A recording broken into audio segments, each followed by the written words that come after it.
Hello viewers, কেমন আছেন আপনারা? আশা করি সকলে ভালো আছেন। আজকে কথা বলবো সিঙ্গার, লিরিকিস্ট, পলিটিশিয়ান, অ্যাক্টর সিদ্ধু মুসেওয়ালার সম্বন্ধে। তাকে শুধু পাঞ্জাবেই নয়, পুরো ভারতে ও বাইরের দেশে একই জনপ্রিয়তা পায়। কষ্টের বিষয় এই যে তিনি আজ আমাদের মধ্যে নেই। নিউজ সূত্রে খবর, 29শে মে 2022 সালে তাকে গুলি করে মেরে ফেলা হয়। সিদ্ধু মুসেওয়ালা তার বন্ধুর সঙ্গে কালিথার যাচ্ছিল, তখন তাকে গুলি করে মারা হয়। তাকে আনুমানিক 8 জন গুলি করে ও তাকে প্রায় 30টি গুলি চালানো হয়।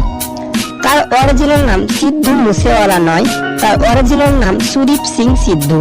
তিনি 11 জুন 1993 সালে পাঞ্জাবের ছোট্ট একটি গ্রাম মুসেতে জন্মগ্রহণ করেন।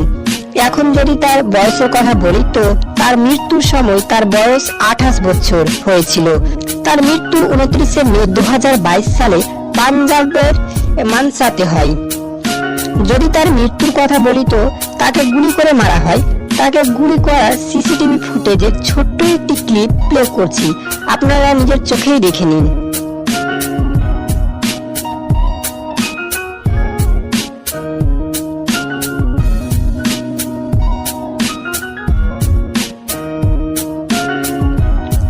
তার মৃত্যুতে পুরো পাঞ্জাব ইন্ডাস্ট্রি শোক প্রকাশ করেন। অনেক সেলিব্রিটি স্টোরিতে তার মৃত্যু শোক প্রকাশ করেন। এবার কথা বলবো তার উচ্চতা সম্বন্ধে। তার উচ্চতা ছিল 6 ফুট ও ওজন ছিল প্রায় 85 কেজি। তার শিক্ষা বিষয়ে যদি কথা বলি তো তিনি গুরু নানক দেব ইঞ্জিনিয়ারিং কলেজ থেকে ইলেকট্রনিক ইঞ্জিনিয়ারিং পাস করেন। এই কলেজটা লুধিয়ানাতে অবস্থিত। এবার কথা বলবো তার রাজনৈতিক সম্বন্ধে। আমি প্রথমেই বলেছিলাম তিনি একজন পলিটিশিয়ান ছিলেন। তিনি ইন্ডিয়ান ন্যাশনাল কংগ্রেস পার্টিতে করেন। তিনি ইন্ডিয়ান ন্যাশনাল কংগ্রেস পার্টিতে 3 ডিসেম্বর 2022 সালে যুক্ত হন। তিনি সিদ্ধু মুসেওয়ালা পাঞ্জাবের একটি ছোট্ট গ্রাম মুসেতে মধ্যবিত্ত পরিবারে তার জন্ম হয়। তিনি তার নাম মুসেওয়ালা তার গ্রামে মুসে থেকে রাখে। তিনি তার গ্রামকে খুব ভালোবাসতেন বলেই তিনি সুদীপ সিং থেকে সিদ্ধু মুসেওয়ালার নামটি রাখেন। তার মধ্যে গায়ক হওয়ার ইচ্ছে ছোটবেলা থেকে ছিল। তিনি 5 বছর বয়স থেকে গান শিক্ষার জন্য তিনি সং একাডেমিতে ভর্তি হন।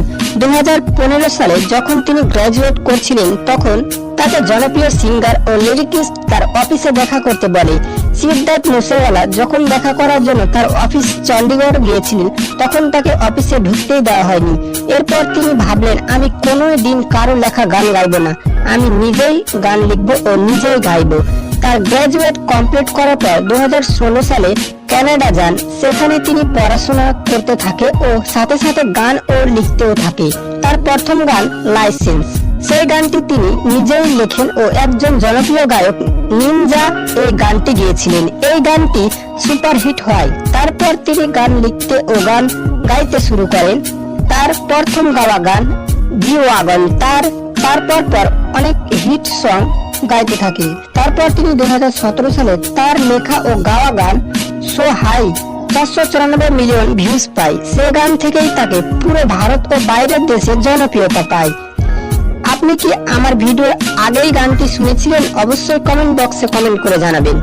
সিদ্ধু মুসেওয়ালা তার প্রথম অ্যালবাম PBX1 রিলিজ করেন 2018 সালে। সেই অ্যালবামে 15 মিলিয়ন ভিউজ কমপ্লিট হয়েছিল। তারপর তিনি আরো একটি অ্যালবাম রিলিজ করেন। এবার কথা বলবো তার পরিবার সম্বন্ধে। তার বাবার নাম ভোলা সিং সিদ্ধু, তার মার নাম চারান কৌর সিদ্ধু।